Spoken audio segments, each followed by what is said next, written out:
So speaking of the receivers, Travis Fulgham versus J.J. Arcega-Whiteside. We know the special teams thing, and we know the second round pick thing. Why do you think Travis Fulgham is a practice squad guy while J.J. Arcega-Whiteside is a guy that's on the 53? So I didn't think JJ necessarily crushed it during camp. Like, he was fine.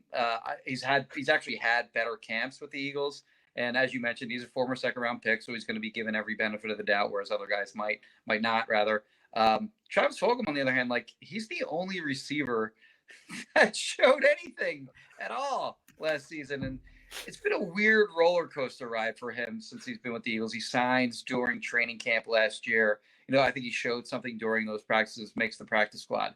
Then he's in the starting lineup against the Niners, makes biggest play of that game. They win that game.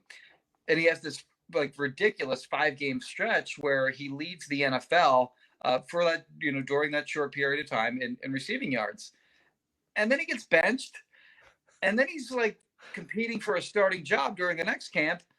And then he doesn't even make the team. So, like, it's kind of crazy watching this saga sort of unfold. He's back with the practice squad. Like, they waived him.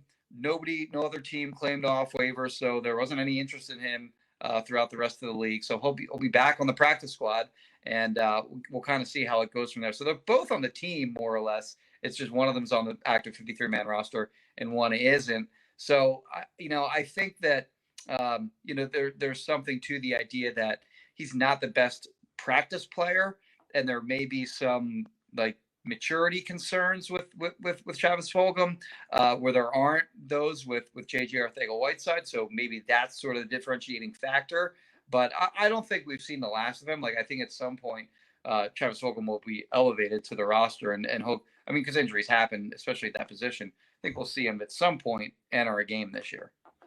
Is Gardner Minshew, who also addressed the media, is Gardner Minshew somebody that's going to be second string rather quickly, at all threatening for the number one spot? Like, what do you think Gardner Minshew's purpose is here in Philadelphia? So initially he's going to be the 3, like Nick Sirianni even said so, and even Gardner Minshew sort of like acknowledged that, he's got to learn the playbook before he can expect to, have anything given to him. So, it's an interesting trade that they made there. I don't think he's threatening Jalen Hurts in any way.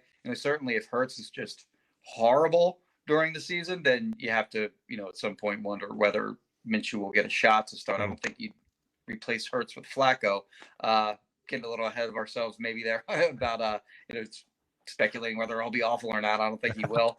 Right. Neither do I, for the record. Yeah. Yeah. I don't think he will be or anything like that. But, I mean, he's a legitimate, like, he's probably one of the best backups in the NFL, for what he is. Like, he's a decent, if you have to start him, kind of starter, Gardner Minshew. So, he's got that competitive juice, and I think that appealed to, sort of what Nick Sirianni is trying to establish here in Philly. And like, I get it, it makes sense. And really the appeal of him for, making that trade is that he's so inexpensive. So he's going to make less than $1 million this year. Next year, he's scheduled to make about $1 million. That'll bump up on what's called a performance player performance, something or other. He'll get a bump in salary that's not currently scheduled next year, but it'll still be super cheap. So to give up only a 6th-round pick for an extremely inexpensive but good backup quarterback, I thought that was a nice value play by Howie Roseman. Yeah, it's like an incentive, but it's not necessarily an incentive. I know what you mean. It's like if you play a certain number of snaps conditional in the first 3 years of your contract, then you get a bump in your 4th year. Okay, easy enough. And this Eagles just get it back essentially with trading Matt Pryor. They get a 6th-round pick back anyway, so let's party. Now, I want to ask you about this because we all know about the pup. You got to miss the first 6 weeks of the season. Landon Dickerson is off that pup, as is Rodney McLeod. When do you think we see Rodney McLeod get into the secondary of the Eagles? Yeah, it's a good question. And he got asked that, of course, when he spoke with the media. I forget when it was, a day or two ago, whatever it was. And, I think players are just generally speaking, they're a little, over they think they're going to return sooner than they actually can. And he basically said he didn't say that he'd be back in time for week 1. He didn't say he wouldn't, but he didn't say that he would. So gotcha. I think we can probably guess that he won't be back by week 1. I think it's a pretty good bet that certainly he'll be back by week 6 or else they'd just left him on the PUP list. So right. It's a position that's of concern, in my opinion, because, I think Anthony Harris is a good starter at safety. And McLeod really, I think he sort of also even has to prove that he can get back to where he was last year, because he actually came off a torn ACL.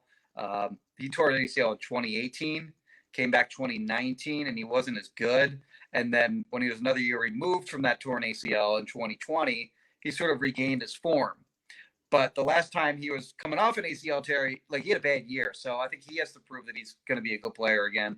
But then beyond those guys, I think the Kayvon Wallace was a guy that people were looking to step up this year and really just make no doubt about it that he was going to be a capable starter if Rodney McLeod wasn't able to go. And I don't think he did that necessarily. And then they have Marcus Epps, who's just kind of as another safety. So I think that's a concerning positional group. Luckily, they get the Falcons week 1, which would have been scarier before they traded Julio Jones, but they don't have to worry about that guy anymore. So it's a concerning positional group. I guess we'll just wait and see if Rodney will be there week 1.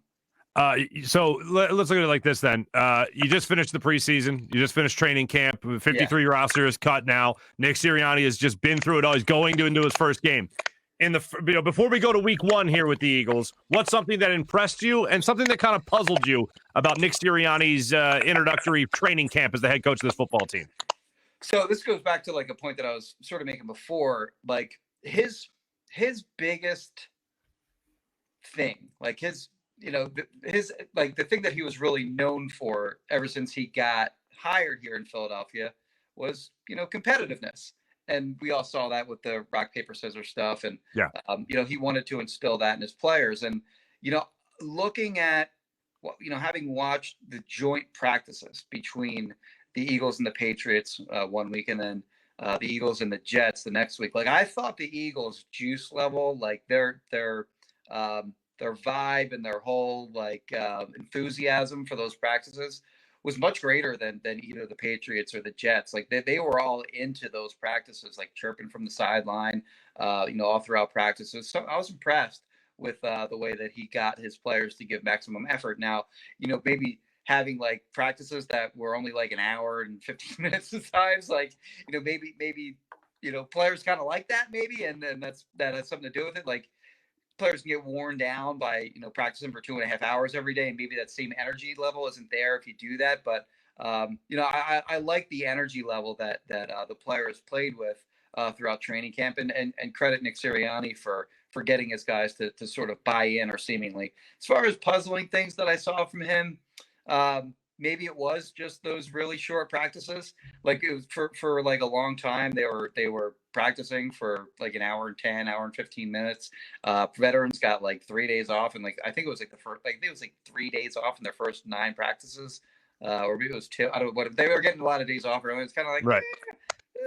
I haven't seen that before, but ultimately I think they were smart in their primary focus coming out of training camp was, let's make sure we have everyone ready to play for week 1. Because last year, you look at week 1, they went to Washington. They're without Lane Johnson. They're without Miles Sanders. They're without Derek Barnett. They're without Andre Dillard. They're without, a whole slew of guys. They're just missing all kinds of guys. And they lost that game. And then they lost a lot more thereafter. Big part of the reason of their lack of success last year, or really just that's putting it kindly, is that they were a very injured team, and they're heading into week 1 this year pretty much fully healthy. So I can't knock what they did in that regard.